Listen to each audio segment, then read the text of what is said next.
नमस्कार. मालिकेच्या आजच्या भागामध्ये आपल्याला पाहायला मिळणार आहे की कावेरी ही माची कशी मदत करत आहे. मावरती चोरीचा आळ आलेला असतो. या सगळ्यातून कावेरी त्यांची निर्दोष मुक्तता करत आहे. परंतु कावेरीने माधवी म्हणून एक जी आहे नवीन एंट्री झालेली आहे त्या माधवीला वचन दिलेलं आहे आणि ते वचन जेव्हा कावेरी पाळत असते तेव्हा मात्र इकडे खूप मोठा धक्का बसलेला आहे. कारण माधवी आणि मा यांचे एक काहीतरी नातं आहे, भूतकाळातील सत्य आहे आणि माधवी आहे ती मावरती नाराज आहे. नक्की आता ही माधवी कोण आहे, तिचा धर्माधिकारी कुटुंबाशी काय संबंध आहे हे आपल्याला पुढे पाहायला मिळणार आहे. परंतु माधवीने व्हिडिओ बनवलेला असतो आणि त्या व्हिडिओमध्ये आता शूट झालेलं असतं की मा निर्दोष आहे. तो पुरावा कावेरीला हवा असतो म्हणून कावेरीने आता त्यांना वचन दिलेलं आहे. मग मा मात्र तिला माहीतच नसतं. ती कावेरीला तिकडे माधवीला म्हणते की खरंच नेहमीप्रमाणे आजही तू माझ्या मदतीला धावून आलेली आहेस. परंतु माधवीचं असं म्हणणं आहे की नाही, मी तुझ्या मदतीला धावून नाही आलेली, मला तुझ्या सुनेने वचन दिलं आणि म्हणून मी हे केलेलं आहे, यामध्ये माझा स्वार्थ आहे असं माधवी स्पष्टपणे सांगत असते. तेव्हा मात्र आता माधवी सुनेला म्हणजे कावेरीला म्हणते की आता तुझा टर्न आलाय, मी तुला व्हिडिओ दिलेला आहे, आता तू तुझं वचन पूर्ण करायचं आहे. कावेरी मात्र दिलेल्या शब्दाला पक्की असते आणि मग कावेरी माधवीच्या पायावर नाक घासायला तयार झालेली आहे. आणि मग माधवी मात्र तिथं म्हणते की मी या सगळ्याचा सुद्धा व्हिडिओ बनवणार आहे. आता कावेरी माधवीच्या पायावर नाक घासून तिची माफी मागत आहे. पण त्या क्षणी तिथं पोहोचलेला आहे तो यश तिथं आलेला आहे, कावेरीच्या मदतीला धावून आलेला आहे.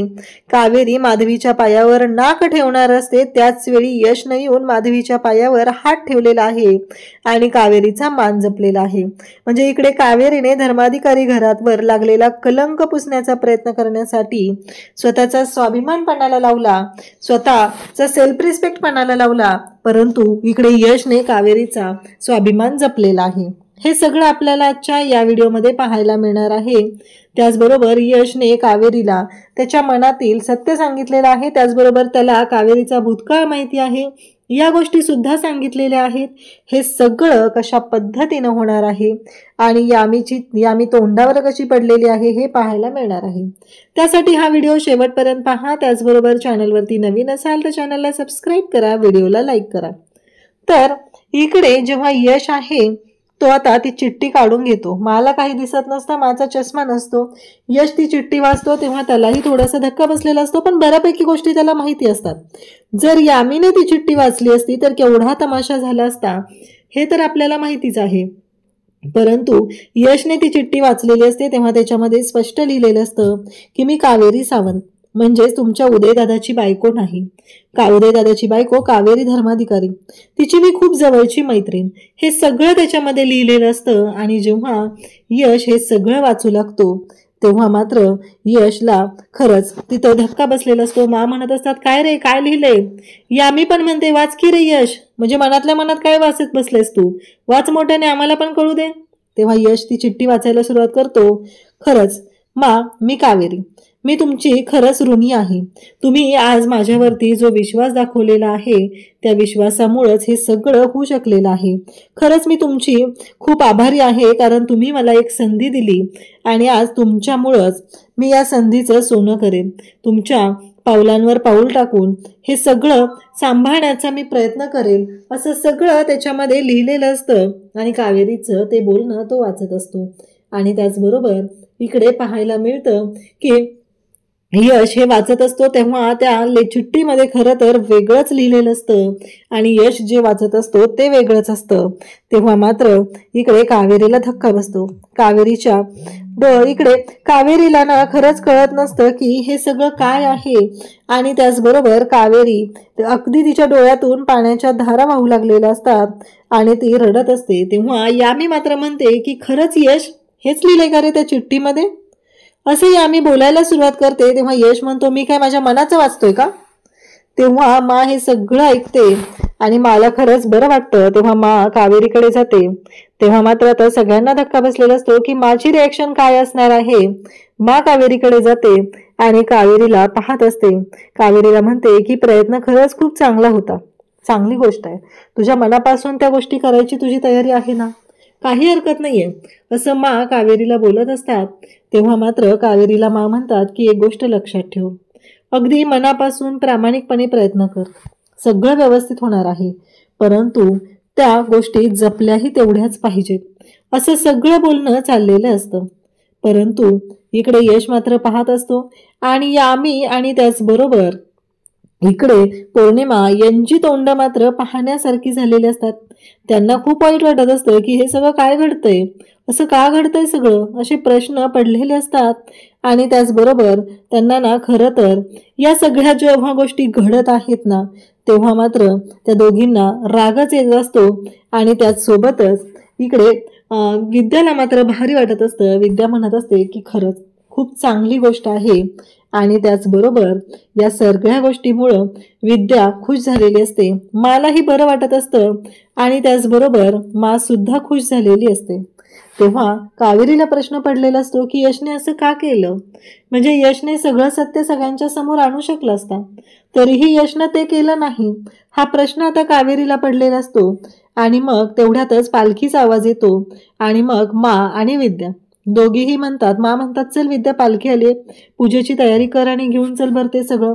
असं म्हणत मा आता विद्याला घेऊन जातात. पालखी आलेली असते, दोघीही आता पूजेसाठी तिथे आलेले असतात. त्यासोबतच पूजा करून घेतात. तेव्हा गुरुजी सांगतात की किर्लोस्करांनी 15 लाखांचा हार देवीला अर्पण केलेला आहे, खरंच खूप दानशूर आहेत ते. मा विद्या दोघीही सांगत असतात की हो, खरंच खूप छान गोष्ट घडली ना, किर्लोस्करांनी हा हार इथे दान केलेला आहे देवीला, असं या दोघींनाही वाटत असतं. आणि त्यासोबतच दोघीही आता ओटी भरतात, देवीची पूजा करतात.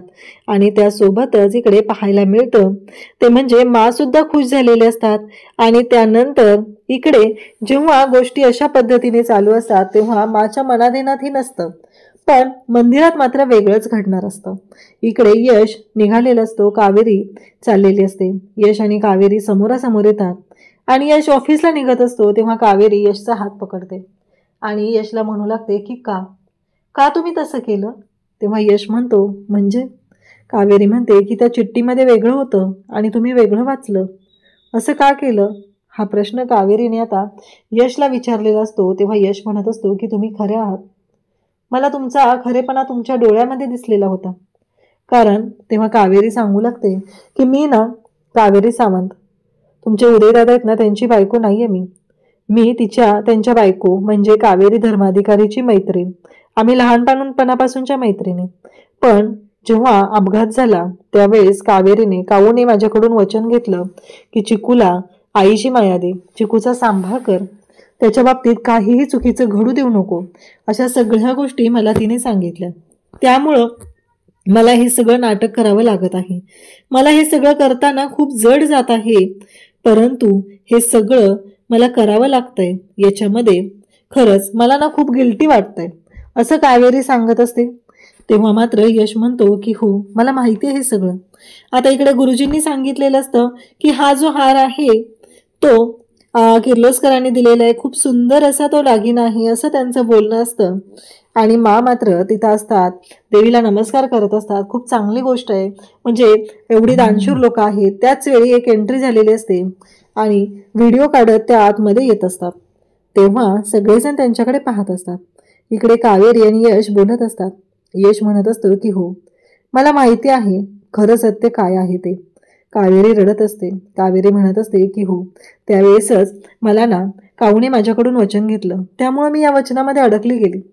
मला कळत नव्हतं की मी फसवते, मी खोटं वागते. पण एकीकडे माझ्या मनामध्ये इकडे चिकूचा विचार यायचा, चिकूच्या बाबतीत काय होईल, चिकूची काळजी वाटायची. मी जर सगळ्यांना सत्य सांगितलं तर सगळे मला घरातून हाकलून देतील, मग माझ्या चिकूचं काय होईल, हा प्रश्न मला पडलेला असायचा. आणि म्हणूनच मी थांबत होते, हे सत्य समोर येत नव्हतं. याचं एकमेव कारण हे होतं, असं कावेरी सांगत असते, हात जोडत असते, रडत असते, मला माफ करा मी फसवले. तेव्हा यश म्हणत असतो की हे सगळं मला कळलेलं होतं. कसं आहे, पहिल्यांदा मी तुमच्या हेतूवरती संशय घेतला, मी चुकीचा विचार केला, पण नंतर गोष्टी मला समजत गेल्या. मला कळत गेलं की नक्की काय झालेलं होतं, कशा पद्धतीनं.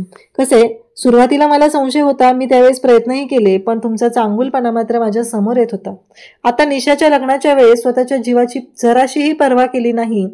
तुम्ही फक्त आणि फक्त निशाचा जीव वाचवण्यासाठी, त्या मकरांच्या तावडीतून तिला सोडवण्यासाठी प्रयत्न केले.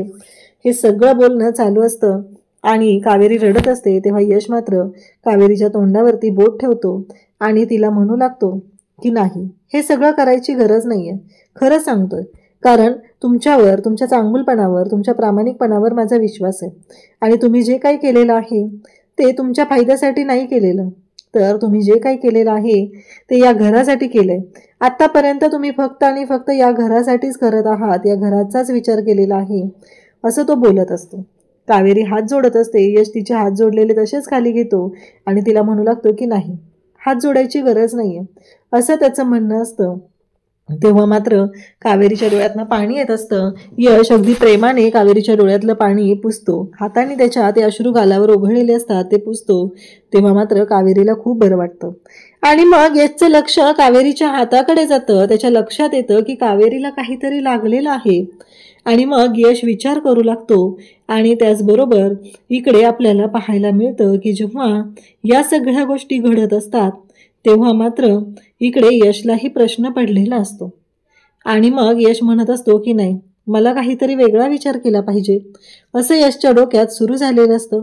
आणि त्याचबरोबर हे सगळं जेव्हा चालू असतं तेव्हा मात्र या सगळ्या गोष्टींमुळं यश कावेरीकडे पाहतो. तिच्या हाताला जखम झालेली असते.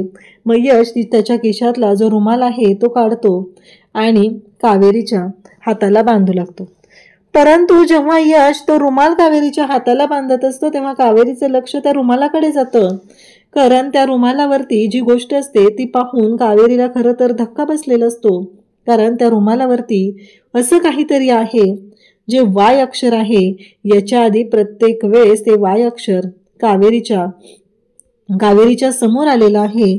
आणि ते वाय अक्षर म्हणजेच दुसरं तिसरं काही नाही तर यश जो आहे त्याचा रुमाल आहे. कारण प्रत्येक वेळेस संकटातनं मदत करणारी, कावेरीला मदत करणारी व्यक्ती दुसरी तिसरी कोणी नाही तर ती यश आहे. हे सत्य आता कावेरीला समजलेलं असतं. आणि कावेरीला आठवतं जेव्हा कावेरी कमळ आणायला गेलेली होती तेव्हा येतानाही तिला लागलेलं होतं. तेव्हा तिच्या पायाला तिथे जो रुमाल बांधलेला होता तो सुद्धा वाय अक्षराचा होता. मंदिरात जेव्हा कावेरी थांबलेली होती तेव्हा तिच्या खांद्यावरती जो रुमाल पडलेला होता तो सुद्धा वाय अक्षराचा होता. हे सगळं आता कावेरीच्या लक्षात येत असतं. आणि कावेरी मात्र हे सगळं पाहत असते. आणि कावेरीला खरंच बरं वाटत असतं. कावेरी यशकडे पाहत असते. म्हणजे आत्तापर्यंत प्रत्येक संकटातून मला वाचवणारी व्यक्ती यश आहे हे कावेरीच्या लक्षात आलेलं असतं. आता कावेरीला तर समजलेलं असतं तिला प्रत्येक संकटातून वाचवणारा हा यश आहे, ही गोष्ट कावेरीला समजलेली असते. पण यश मात्र इकडे कावेरीच्या प्रेमात पडलेला असतो, अगदी दिलदिवाना झालेला असतो. तेव्हा मात्र इकडे पाहायला मिळतं की यश म्हणतो की खरंच आय लव्ह हर. यशला खूप भारी वाटत आहे कारण ती जेव्हा जवळ येते तेव्हा माझ्या हृदयाची धडधड वाढू लागते, असं यश बोलत असतो. आणि यश म्हणत असतो की नाही, काहीतरी असं वेगळं घडतंय, म्हणूनच हे सगळं असं होतंय, असं यशच्या डोक्यात सुरू झालेलं असतं.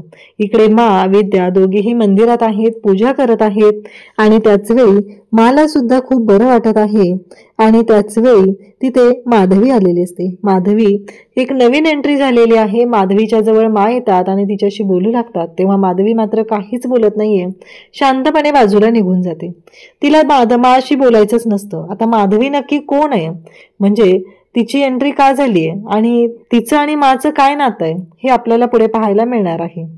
माधवी शांतच असते. माला म्हणते की नाही, मला नाही बोलायचं. विद्याही तिथे उभी असते. त्यासोबतच इकडे पाहायला मिळतं ते म्हणजे मा तिच्याशी बोलण्याचा प्रयत्न करत असतात, पण तिला मात्र मा सोबत बोलायला अजिबात इंटरेस्ट नसतो आणि ती शांतपणे तशीच तिथं उभी असते. आणि त्यासोबतच पाहायला मिळतं तिचं आपला मोबाईल आणि त्या मोबाईलवरती ते सगळं हेच चालू झालेलं असतं. आणि त्यानंतर माधवी जी आहे ती माकडे पाहत असते. तिथे कावेरी येते आणि मग तिथे जो हार होता तो हार गायब झालेला आहे असं बोलणं सुरू झालेलं असतं. तो हार कसा काय गायब झाला तिथला, हा प्रश्न सगळ्यांना पडलेला असतो. आणि मग कावेरी जी आहे ती तिथं आलेली असते. कावेरी तिथं पाहते, सगळेजण म्हणत असतात की हार कुठं गेला, कारण किर्लोस्करांनी 15 लाखांचा हार जो आहे तो इथे गिफ्ट केलेला होता, देवीला अर्पण केलेला होता. तो हार अचानक का गायब झालाय हा प्रश्न सगळ्यांना पडलेला असतो. आणि सगळेजण तिथं बोलत असतात. त्याच वेळी एक बाई जी आहे ती म्हणते की कसं आहे माहितीये का, यांनी शेवटी ओटी भरलेली आहे, मला वाटतं यांनीच घेतलं असणार आहे. मा म्हणतात अहो काय गरज आहे, सगळे आमच्याकडे, तो हार घेऊन काय करणार आहे मी देवीचा, आणि ती सवय नाहीये माझी, असं मा बोलत असतात. तेव्हा त्या म्हणतात की अहो मान्य आहे तुम्ही श्रीमंत आहात, पण एवढा मोठा हार जर तुम्ही मिळाला तर थोडंच सोडणार आहात, असं माला ती बाई बोलत असते. तेव्हा विद्या म्हणते काय बोलताय हो तुम्ही हे सगळं. कावेरी मंदिरात पोचलेली असते आणि मग विद्या तिथं बोलत असते की अहो हे सगळं काय चाललंय तुमचं, तुम्ही काय बोलताय, मावर आरोप करताय आमच्या मावरती, शक्यच नाहीये माने असं करणं, असं विद्या सांगत असते. परंतु त्या बायका मात्र आरोप करणं थांबवतच नसतात. आणि तेव्हा आता तिथे माला लगेच शिक्षा दिली पाहिजे. गुरुजी सुद्धा म्हणत असतात की हो, आता पोलिसांना बोलवलं पाहिजे आणि यांना पोलिसांच्या ताब्यात दिलं पाहिजे. तेव्हा आता तिथे जे बायका असतात त्या मावरती हात उचलतात. कावेरी तिथे येते आणि त्या बाईचा हात पकडते. खरं तर विद्याला सुद्धा धक्का बसलेला असतो, माला सुद्धा धक्का बसलेला असतो की असं काय झालं, म्हणजे ह्या बायका तर माझ्यावर हात उचलत होत्या, मला मारत होत्या, मग काय झालं अचानक, हा प्रश्न पडलेला असतो. तेव्हा कावेरी म्हणते की माझा आमच्या मावर पूर्ण विश्वास आहे, मा असं वागू शकत नाहीयेत हे मला माहिती आहे, असं कावेरी सांगत असते. तेव्हा मात्र त्या बायका म्हणत असतात की आत्ताच्या आत्ता त्यांची पिशवी आम्ही चेक केलेली आहे आणि त्यांच्या पिशवीमध्ये तो हार आम्हाला सापडलेला आहे, त्यांनी तसं वागलेलं आहे, त्यामुळे त्याची शिक्षाही त्यांना होणारच आहे. तेव्हा कावेरी म्हणत असते बाद झालं. कसं आहे माहितीये का, हार त्यांच्या पिशवीत सापडला म्हणजे तो त्यांनीच घेतला असा अर्थ होत नाहीये ना, कारण काहीही असलं तरीही हार जरी त्यांच्या पिशवीत सापडलेला असला तरी मा असं करणार नाही, त्याच्यावरती माझा पूर्ण विश्वास आहे, असं कावेरी सांगत असते. आणि मी लवकरच हे सगळं सिद्ध करून दाखवेल, असं सुद्धा कावेरी बोललेली असते. तर उद्याच्या भागात आपल्याला पाहायला मिळतं की आता कावेरी माधवीकडे आलेली असते आणि माधवीला म्हणत असते की मी मगाशी तुम्हाला ना व्हिडिओ शूट करताना पाहिलंय, तुम्ही व्हिडिओ शूट करत होता ना, मला तो व्हिडिओ मिळेल का, त्याच्यामध्ये नक्कीच पुरावा असणार आहे, ज्यामध्ये आमच्या मा निर्दोष आहे तो पुरावा असणार आहे, असं कावेरी बोलत असते. तेव्हा ती माधवी म्हणते की चालेल, पण माझं एक वचन आहे, ते तुला मान्य करावं असेल तर. कावेरी म्हणते हो मान्य. कावेरी वचन ऐकूनच घेत नाही, डायरेक्टली मान्य म्हणते. आता मंदिरात आल्यानंतर तो व्हिडिओ दाखवला जातो सगळ्यांना, सगळ्यांच्या समोर कावेरी सांगते की बघितलं का, हा हार माच्या पिशवीत कुणीतरी टाकलेला होता, आमच्या माने असं काहीही केलेलं नाही. आणि त्याचबरोबर इकडे कावेरी हे सगळं बोलत असते. तेवढ्यातच ती म्हणते की आता माझं वचन पूर्ण कर. तिनं अशी अट घातलेली असते कावेरीला की आता माझ्या पायावरती नाक घासून माफी मागायची आहे. आता कावेरी दिलेला शब्द पाळत असते, माधवीच्या पायावर नाक घासून माफी मागायला तयार असते. तेवढ्यात यश तिथे येतो आणि यशने तिथे हात ठेवलेला आहे माधवीच्या पायांवरती, कारण कावेरीने कोणाच्याही पायावरती नाक नाही घासलं पाहिजे असं यशचं म्हणणं आहे. इथे कावेरीने मासाठी हे सगळं स्वीकारलेलं होतं, पण यशने कावेरीचा मान सन्मान जपलेला आहे, तिचा स्वाभिमान जपलेला आहे आणि यश प्रत्येक वेळेस कावेरीच्या मदतीला धावून येतो. परंतु या सगळ्यामुळं माच्या मनात असलेला कावेरीबद्दलचा राग द्वेष नाहीसा होत आहे. अशाच अपडेटसाठी चॅनलशी कनेक्ट राहा. थँक्यू.